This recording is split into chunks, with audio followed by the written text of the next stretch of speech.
Bonjour, alors aujourd'hui on va s'attaquer à deux concepts qui sont devenus absolument cruciaux pour comprendre où en est notre planète. Je parle des limites planétaires et des fameux points de bascule. En gros, on va voir quels sont les seuils critiques à ne surtout pas dépasser et à quels changements brutaux on pourrait bien être confronté.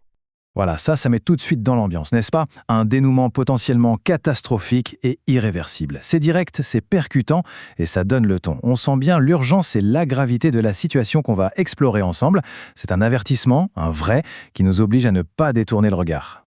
Alors, le premier concept, c'est celui des limites planétaires. Pour faire simple, imaginez des sortes de garde-fous pour la planète. C'est l'espace sûr, défini par la science, à l'intérieur duquel on peut continuer à prospérer. Tant qu'on reste entre ces garde-fous, tout va bien. C'est cet espace qui nous a donné un climat stable, de l'eau, des écosystèmes qui fonctionnent, bref, toutes les conditions qui ont permis à nos civilisations de se développer pendant des millénaires. Ok, on a défini cet espace sûr, mais que se passe-t-il quand on commence à se rapprocher un peu trop de ces garde-fous? Ou pire, quand on les franchit? C'est ce qu'on va voir dans cette première partie. Quel est l'impact sur la stabilité de tout notre système planétaire? Et ça nous amène à la question clé, un point de bascule, qu'est-ce que c'est exactement? On entend ce terme partout, mais qu'est-ce qu'il veut dire concrètement? C'est vraiment le cœur du sujet, donc c'est essentiel de bien le comprendre. Alors, un point de bascule, c'est ce seuil critique, où un tout petit truc en plus provoque un changement énorme, et surtout un changement soudain, pas du tout graduel. L'image qui marche très bien, c'est celle du canoë, vous voyez? On peut se pencher un peu sur le côté, ça va, encore un peu, ça tient toujours, et puis il y a centimètres de trop. Et là, d'un coup, paf, le canoë se retrouve complètement. C'est ça un point de bascule. Et le gros problème, c'est que revenir en arrière, c'est souvent impossible, ou en tout cas incroyablement difficile. Prenons un premier exemple, un exemple majeur, la fonte des calottes glaciaires. Ce qu'il faut bien comprendre, c'est que si on franchit ce point de bascule, ça ne veut pas dire que toute la glace va fondre en un jour. Non, ça veut dire qu'on enclenche un processus qui devient irréversible. Même si on arrivait à stabiliser le climat demain matin, la fonte continuerait inexorablement pendant des siècles. Et ça nous condamne à une montée du niveau des mers de plusieurs mètres, c'est acté. Un autre exemple tout aussi parlant, c'est la mort des récifs coralliens. C'est simple, le réchauffement et l'acidification des océans sont en train de les tuer. Et on parle d'écosystèmes qui sont absolument vitaux. Ils protègent les côtes, ils abritent près d'un quart de toute la vie marine. Imaginez, leur disparition, ce serait une perte juste immense, et une perte qui se fait presque en silence. Et puis, il y a l'Amazonie. Là, le mécanisme est à la fois fascinant et terrifiant. Vous savez, l'Amazonie, c'est un peu comme une machine à pluie géante. Elle crée une bonne partie de ses propres précipitations. Le problème, c'est qu'avec la déforestation et le changement climatique, on est en train de casser cette machine. Si on atteint un certain seuil, le cycle de l'eau se brise. La forêt ne peut plus s'auto-entretenir, elle s'assèche et se transforme peu à peu en savane. Et en faisant ça, elle relâcherait des quantités colossales de carbone dans l'atmosphère. Mais le plus inquiétant dans tout ça, ce n'est pas juste chaque point de bascule pris séparément. Non. Le vrai danger, c'est qu'ils sont connectés. La fonte des glaces, la disparition des coraux, l'assèchement de l'Amazonie, tout ça n'est pas isolé.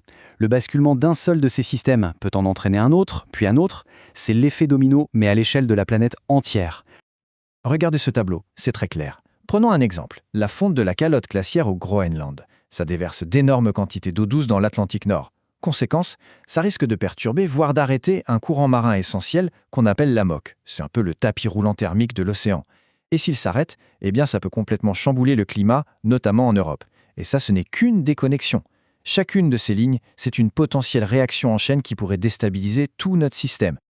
Bon, jusqu'ici, le tableau est, disons, assez sombre. Mais, et c'est vraiment le point le plus important de toute cette analyse, cette idée de basculement, ce n'est pas qu'une menace. On peut renverser la logique. Le récit change complètement ici. On peut se servir de ce même principe pour déclencher et accélérer des changements positifs. Voilà, c'est exactement ça.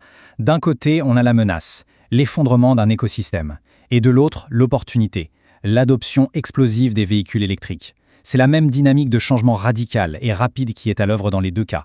La grande question, c'est donc comment on fait pour que cette dynamique joue en notre faveur. Et c'est là qu'intervient le concept de point de bascule positif. L'idée, c'est de trouver le bon levier, une petite action bien ciblée qui peut enclencher une boucle de rétroaction, qui s'auto-alimente. Et ça mène à une adoption massive et rapide d'une nouvelle technologie ou d'un nouveau comportement. C'est une vague de changement qui est beaucoup plus rapide qu'une évolution classique et linéaire. Et des exemples, il y en a déjà. Le plus évident, bien sûr, c'est la voiture électrique, qui est en train de remplacer le moteur thermique. Mais ça ne s'arrête pas là. On voit des dynamiques similaires avec les régimes plus végétaux qui deviennent la norme. l'agriculture qui régénère les sols, ou encore l'hydrogène vert qui pourrait révolutionner l'industrie. Chacun de ces points est une piste, une possibilité d'accélérer massivement la transition. Regardez-moi ce graphique, c'est juste spectaculaire. Le prix des batteries a été divisé par plus de 6 en seulement 10 ans, une chute de 84%. C'est l'exemple parfait de la boucle de rétroaction positive. Plus on en fabrique, plus les coûts baissent. Plus les coûts baissent, plus la demande augmente. Et plus la demande augmente, eh bien plus on en fabrique. C'est ce cercle vertueux qui a complètement fait basculer le marché automobile vers l'électrique. Par contre, il ne faut pas se voiler la face, le défi est immense. Ce chiffre, 5x, il veut tout dire. Ça signifie qu'il faut que la transition aille 5 fois plus vite que le rythme actuel. 5 fois. On n'a tout simplement pas le temps pour des progrès lents et linéaires. C'est pour ça que trouver et activer ces points de bascule positifs, ce n'est pas juste une bonne idée, c'est une nécessité absolue. Alors, comment on fait pour provoquer ces basculements volontairement? Eh bien, ça ne tombe pas du ciel, ça s'organise, notamment avec des politiques publiques intelligentes et ciblées. La recette, c'est quoi? Fixer des objectifs très ambitieux, créer un environnement financier qui aide l'innovation, avec des aides, des crédits d'impôt, et en même temps, affaiblir la position des vieilles technologies. C'est comme ça qu'on crée les conditions parfaites pour que le basculement se produise. En fait, si on résume, on est dans une situation complètement inédite. C'est une sorte de course. Une course contre la montre, oui, mais surtout une course entre deux types de points de bascule. D'un côté, les négatifs, ceux qu'on risque de franchir si on ne fait rien, et de l'autre, les positifs, ceux qu'on doit absolument réussir à activer. Et cette citation, elle apporte une nuance qui est essentielle.